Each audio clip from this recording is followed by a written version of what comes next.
Paraguay is becoming increasingly attractive to foreigners from all over the world, perhaps because of its tax system, calmness of the country, the level of safety compared to other countries in Europe. Starting a new life here can be very attractive. But before you travel, it is extremely important to know which documents are required, especially in Latin America, where administrative procedures can be very different from those in Europe or United States. So, which documents do you need to live in Paraguay as a foreigner?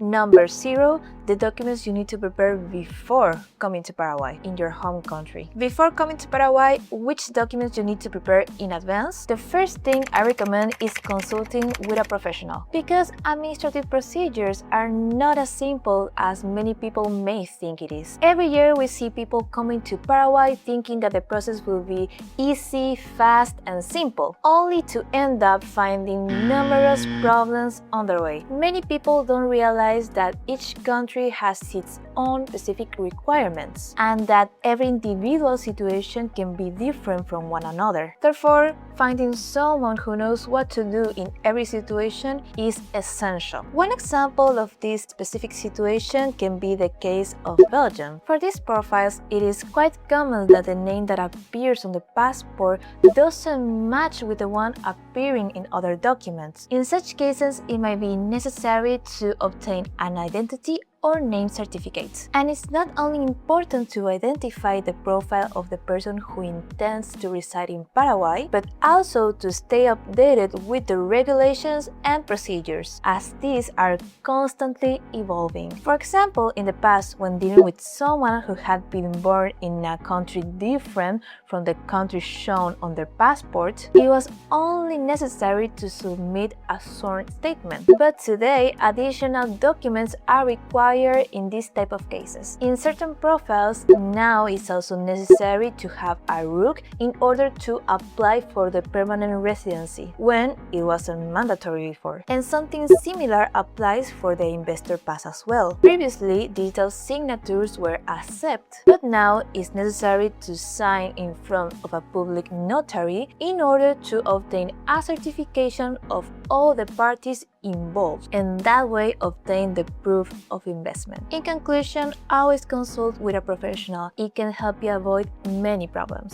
Now let's move to the first document, the temporary or permanent residency card. The first document is the residency card, either temporary if you are following the classic procedure, or permanent, which can be obtained by marrying a Paraguayan citizen or through the many programs such as the SUACE or the Investor Pass. This document is extremely important because it allows you to reside legally inside the country and work in it if you wish to do so. Obtaining it requires a very specific procedure. It normally takes between 3 and 5 days just to prepare the application file. And it's also very important to arrive at the immigration office early in the morning, as only 200 appointments are currently available per business day. Previously, the card was ready in approximately 3 months. However, due to the increase in the demand, the government currently takes between 4.5 to 5 months to have the card ready after the application has been submitted. And another important point to keep in mind is that if you are not going to be in Paraguay when your card is ready, you need to prepare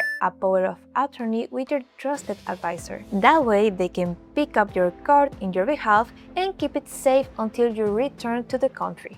Point number 2, the Paraguayan Cédula. The second document, and probably the most important one, is the Paraguayan Cédula. It is the country's main identity document, and it will help you complete many essential procedures, such as opening a bank account, obtaining your RUC number, applying for a driver's license, and many others. You should know that obtaining the cédula is one of the most complex of the administrative procedures. Generally speaking, it can be up to 3 times more difficult than obtaining the residency card because the filters are more extensive and additional documents must also be submitted during this process. These documents are submitted to the identification department, and once the review has been successfully complete, the process continues without major problems. However, an additional requirement has recently been introduced. When Paraguay processes your cédula, it now also requests information from your home country through a document known as Intelligence Note. And depending on your country of origin, this process can take more or less time. In the practice, obtaining a Paraguayan cédula can currently take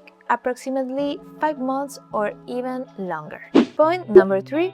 Other documents and procedures. Once you obtain your Paraguayan cédula, you can start applying for other documents and services of your interest, such as opening a bank account, a RUC number, a driver's license, a health insurance, and many others. Each procedure has its own requirements. However, we recommend getting specialized advice when applying for a RUC, as this process has recently become somewhat more complex. There are many important details to understand and mistakes that can cost you both time and money, but we will soon post a video explaining this topic in greater detail. If you would like to get more information before your trip, you can check out the 3 assistance packages we offer in Expat Paraguay through the first link in the description. And if you would like to get more information before your trip, you can also download our free ebook through the second link. See you next time, and we wish you the best luck with your expatriation to Paraguay.